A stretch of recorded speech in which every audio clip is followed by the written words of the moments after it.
unity across its nation. For 41 million Canadians, the world's 10th largest economy, he is a steady and thoughtful leader, and I am proud to call him a friend. Please join me in welcoming Prime Minister of Canada, Mark Carney.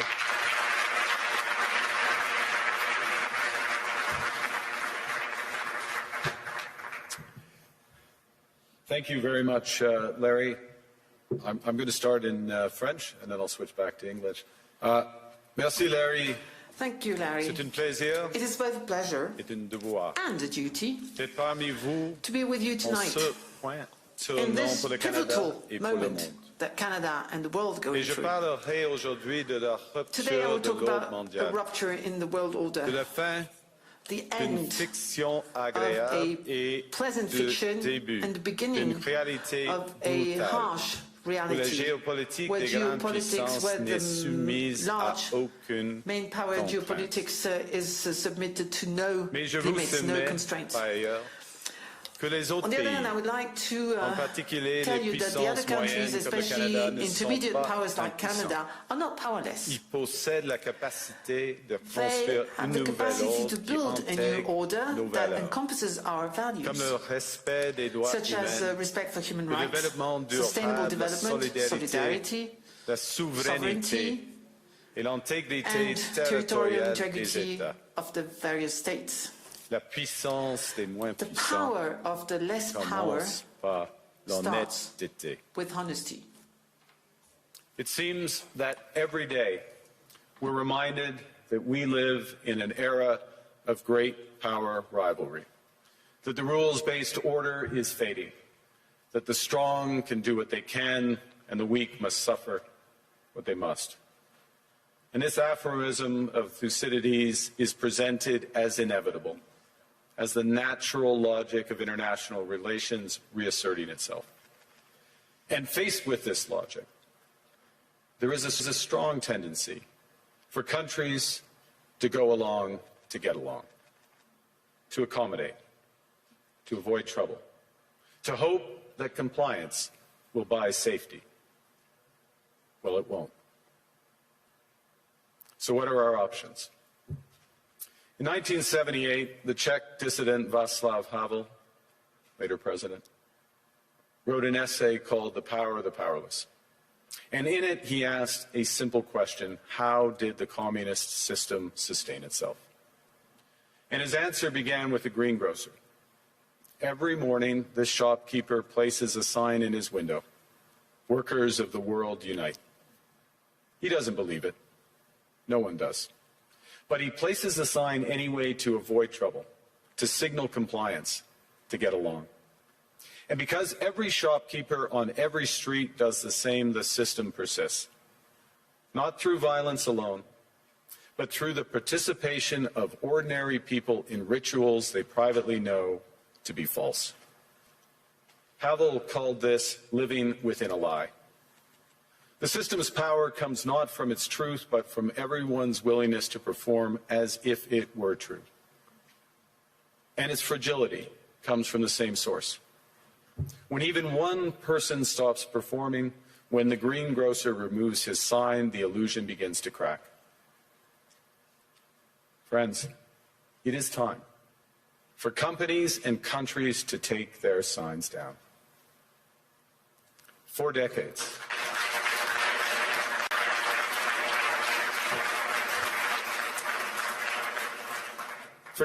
countries like Canada prospered under what we called the rules-based international order. We joined its institutions, we praised its principles, we benefited from its predictability. And because of that, we could pursue values-based foreign policies under its protection. We knew the story of the international rules-based order was partially false, that the strongest would exempt themselves when convenient, that trade rules were enforced asymmetrically. And we knew that international law applied with varying rigor depending on the identity of the accused or the victim. This fiction was useful, and American hegemony in particular helped provide public goods, open sea lanes, a stable financial system, collective security, and support for frameworks for resolving disputes. So we placed the sign in the window. We participated in the rituals. And we largely avoided calling out the gaps between rhetoric and reality.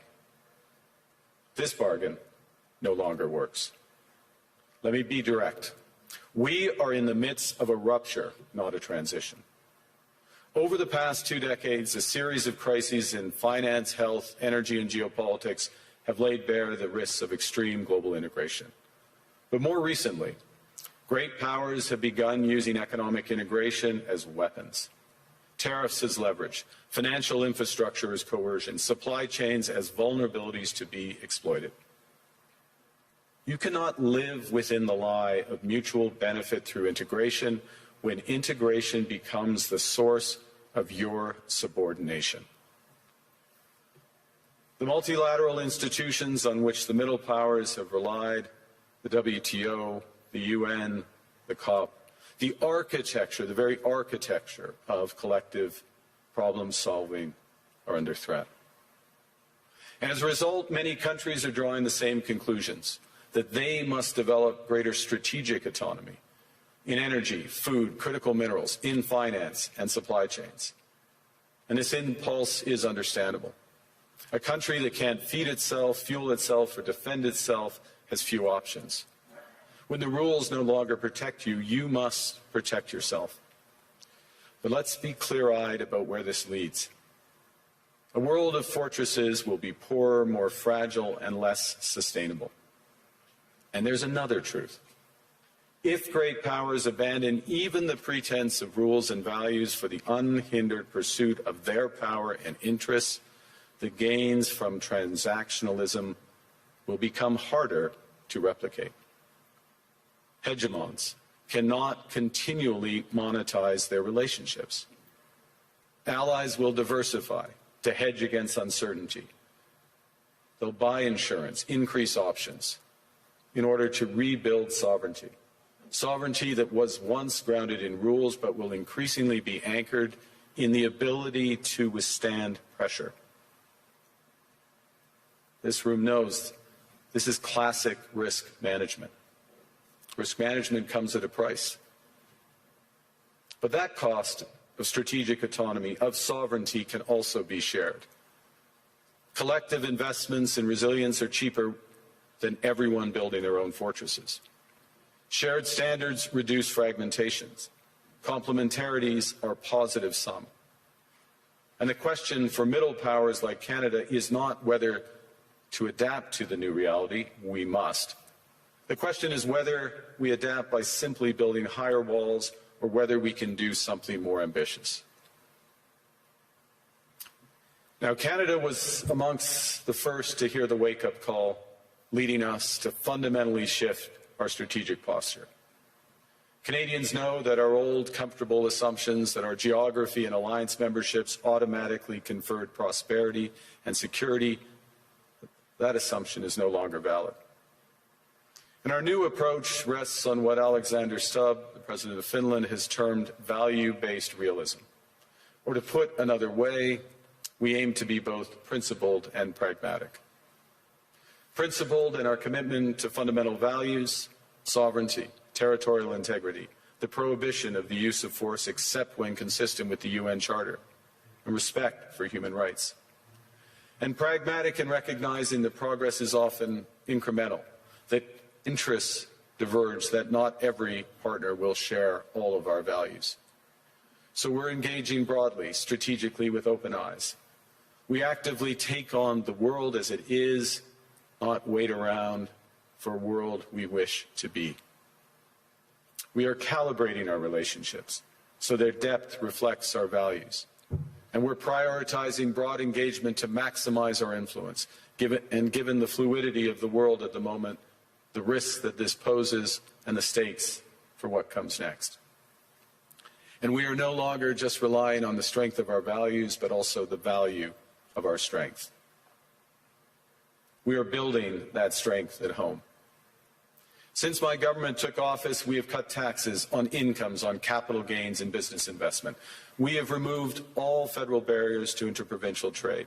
We are fast-tracking $1 trillion of investments in energy, AI, critical minerals, new trade corridors, and beyond.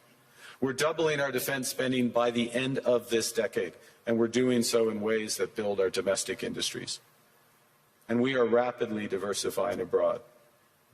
We've agreed a comprehensive strategic partnership with the EU, including joining SAFE, the European Defence Procurement Arrangements. We have signed 12 other trade and security deals on 4 continents in 6 months.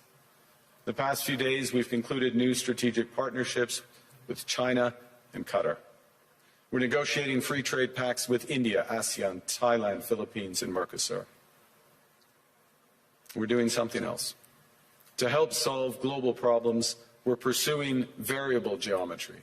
In other words, different coalitions for different issues based on common values and interests. So on Ukraine, we're a core member of the Coalition of the Willing and one of the largest per capita contributors to its defense and security. On Arctic sovereignty, we stand firmly with Greenland and Denmark and fully support their unique right to determine Greenland's future.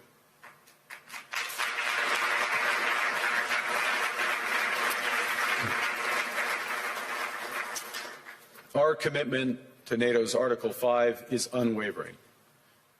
So we're working with our NATO allies, including the Nordic-Baltic 8, to further secure the alliance's northern and western flanks, including through Canada's unprecedented investments in over-the-horizon radar, in submarines, in aircraft, and boots on the ground, boots on the ice.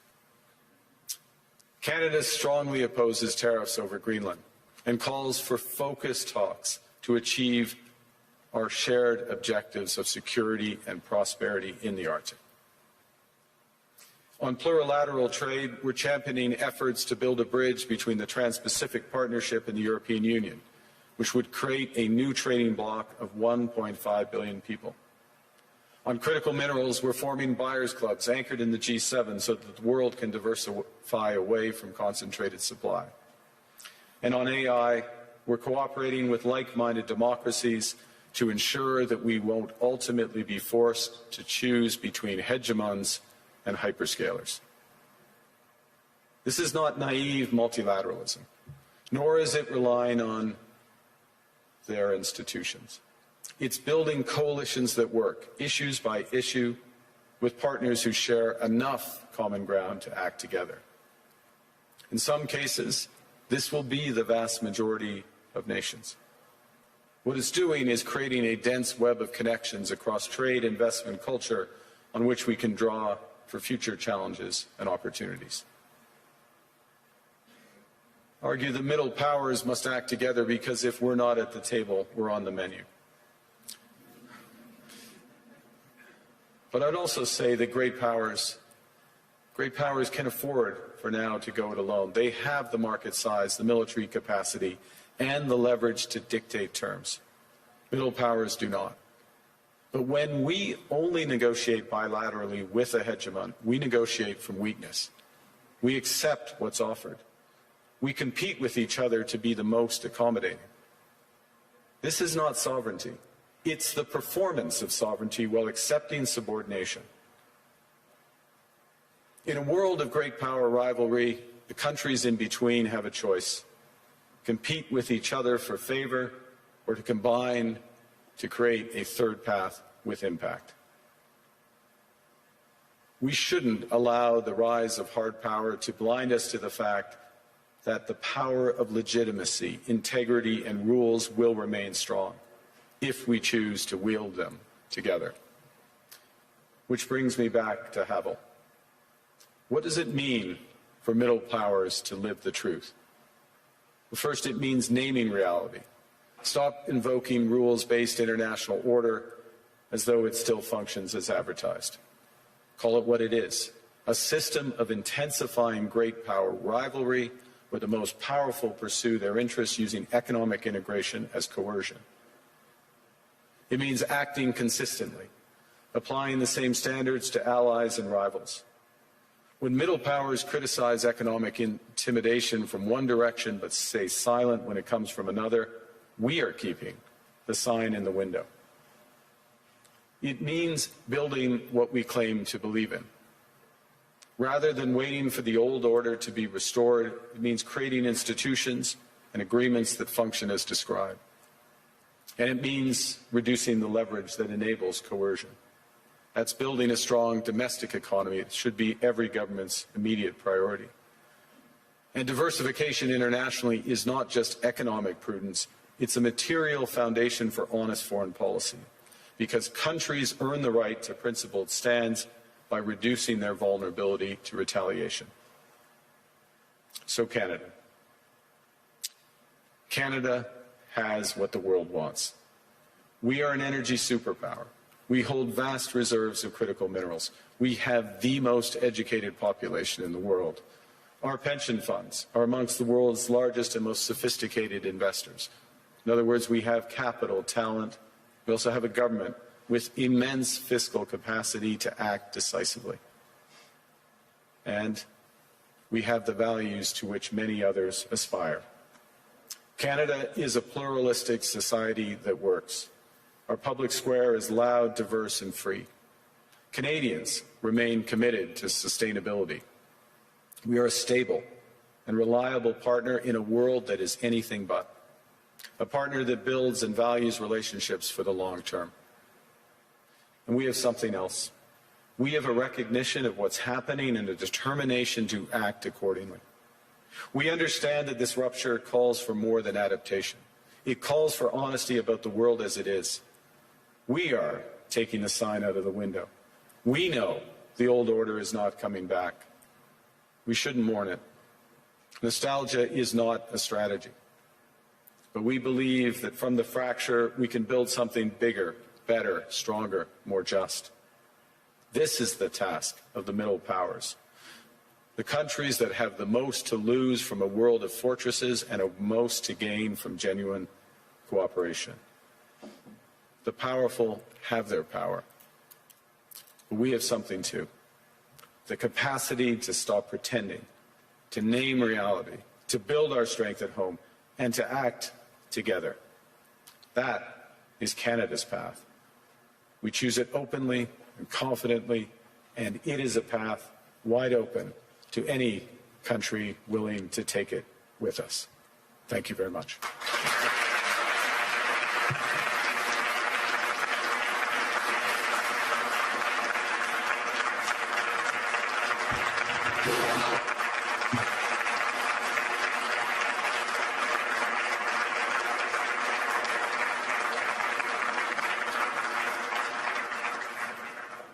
Well, thank you, Prime Minister. I don't think I've seen many standing ovations at Davos, so that was interesting. You said, there was a phrase in your speech where you said sovereignty now is the ability to withstand pressure. Isn't Canada almost uniquely vulnerable to pressure because of the extent of your trade dependence on the United States? Well, the proof is that we have been able to withstand the pressure, and there has been considerable pressure. I'll give you a couple of facts. We've actually created more jobs since the tariffs were put on than the United States in absolute number. Economy is growing at the second fastest rate within the G7. That's not there. There are pockets of extreme pressure without question in Canada, but headline, we're reacting. The second thing, and it's a fundamental point, is the recognition that we can give ourselves far more than any foreign country can take away. There's lots of efficiencies in having one Canadian market, the $1 trillion of domestic investment, and building these partnerships abroad, all of which are bigger returns than what's been lost. That's not to say we would rather not lose it, but we can withstand the pressure, and we are. And I was interested that you said basically the old world's not coming back. So you're not seeing this as a period where you just have to get through and normalcy will return. I think that is our view, and we regret it, but we're not going to sit around and mourn it. We're acting, and we're acting in a way both that's in our interests, but we believe in a way with others that's building imperfectly in steps a new system. I'll give you one example in handback, which is we are members of trade agreements that comprise already 1.4 billion people around the world. So we have the most extensive network. we are trying with others to bring some of those networks together. The most prominent example is the Trans-Pacific Partnership in the EU, acting as a bridge. It's not a direct benefit for Canada, but it is a benefit for Canada that these groups come together. And Ngozi is here, consistent with the WTO rules, both of which are. And in that way, we're building back out amongst willing partners. And you talked about the need not to put the sign in the window anymore, to pretend that things are still the same.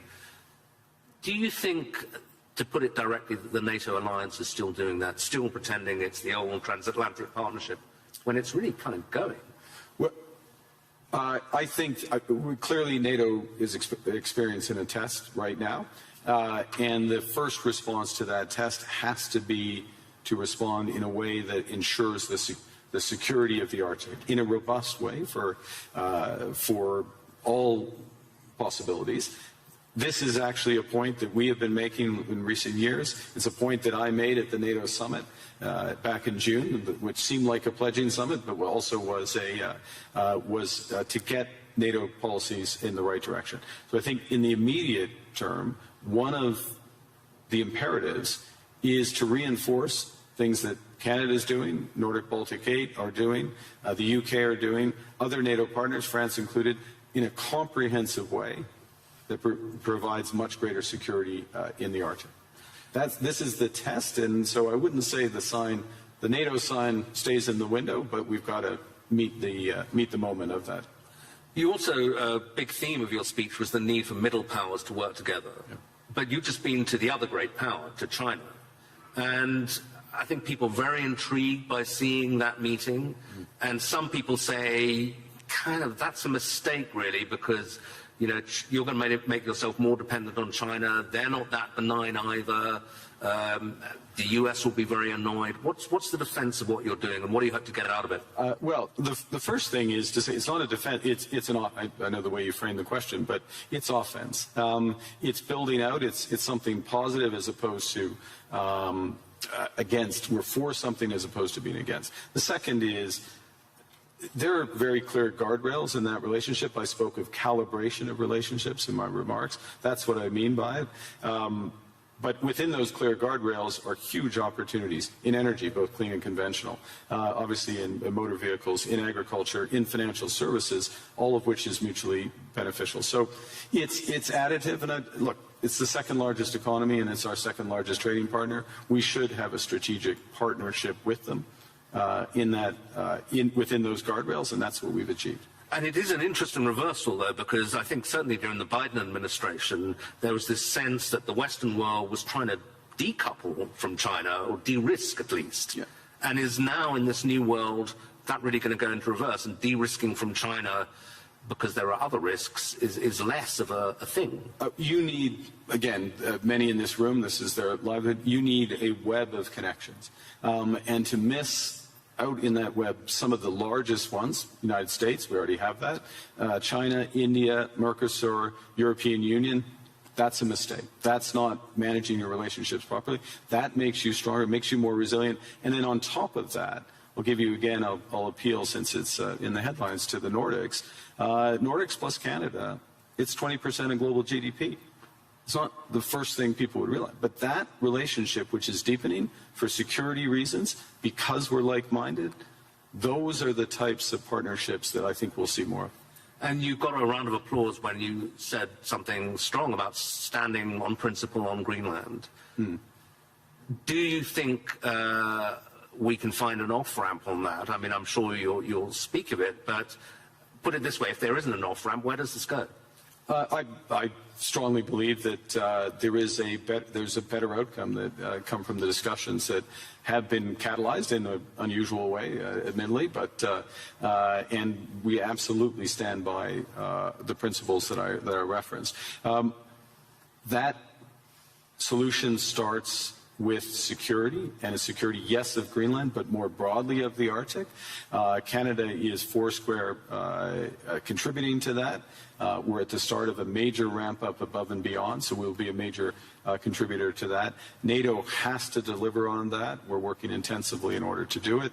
As well, prosperity for the people of Greenland. In the end, it comes back to the people there, and there are opportunities to do that in ways that would strengthen all of the alliance. And when President Trump says, oh, you know, Greenland's under threat from Russia, even from China, is that for real?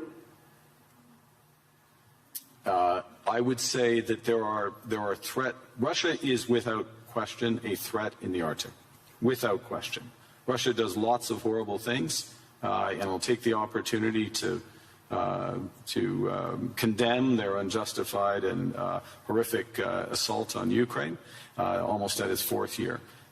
They are a real threat in the Arctic, one against we need to protect, which is why we have 364 5-day air, sea, and land presence. It's why we're adding to our submarine fleet, adding to our air fighter fleet, why we're building out over-the-horizon radar to protect from Russian missile threats and others, and why we will work with our NATO partners. The threat is more prospective than actual at this stage in terms of actual activity in the Arctic, and we intend to keep it that way. Another big issue that's going to come up this week is this board of peace that President Trump is keen on. I'm not sure whether it's for Gaza or for the entire world, but apparently Canada's been invited. Are you going to join? We have been invited, and let me start by, I think we should recognize the progress that has been made in at least getting towards the end of the first phase of this process. And the activation, if I can put it that way, of the process to set up the Board of Peace is the start of phase 2. Our view is, and that's to be welcomed, and this is a positive vehicle. Our view is we need to work on the actual structure of the vehicle. You just referenced, is it for Gaza? Well, the UN resolution, Security Council Resolution 2803, references a Board of Peace for Gaza. That's where we see it becoming immediately operative, and it needs to be, in our view, it's better to be designed in that way for the immediate needs there. There are many other needs around the world, first point. Second point, it needs to coincide with the immediate full flow of humanitarian aid into Gaza. We are still not where we need to be. Conditions still are horrific, so that needs to come alongside. We think there's aspects of the governance and the decision-making process that could be improved, but we will work with others, obviously work with the United States, because we will do anything that we can to improve the situation, the horrific situation there, and to move onto a path to a true two-state solution. There's a suggestion you can get permanent membership of the Board of Peace by ponying up $1 billion. You going to write a check for that? We would write checks and deliver in kind to improve the welfare of the people of Palestine. But we want to see it delivered direct to those outcomes promoting peace, and so the mechanics and how it works that way. Okay, final question. President Trump and a lot of people who agree with him condemn globalism a lot. And I suspect, you would be the kind of epitome of a globalist. You worked for Goldman Sachs, I believe. You were a central banker. You're comfortable and lived in several countries. Is globalism, first of all, is it a thing, and is it over? I think, well, look, understanding how the world works, having an appreciation for other cultures, understanding the connections, and being able to, or at least appreciating ways that how we connect, whether it's through technology, trade, investment, culture, can enrich our lives, and that's a good thing, and it also help solve problems. Being detached from where you live and the broader needs of society, there is an epithet for that. I don't know that the G word is the one. There's certainly what we're finding, and to go back to the points I was making, is that there are a number of like-minded countries that want to work through partnership to achieve those goals for their citizens and for the world more broadly. The call is for more to recognize what's really going on right now and to pool their resources to the benefit of citizens. So it won't be global. It won't cover the globe, but it will be more powerful. Okay, Prime Minister, thank you very much indeed.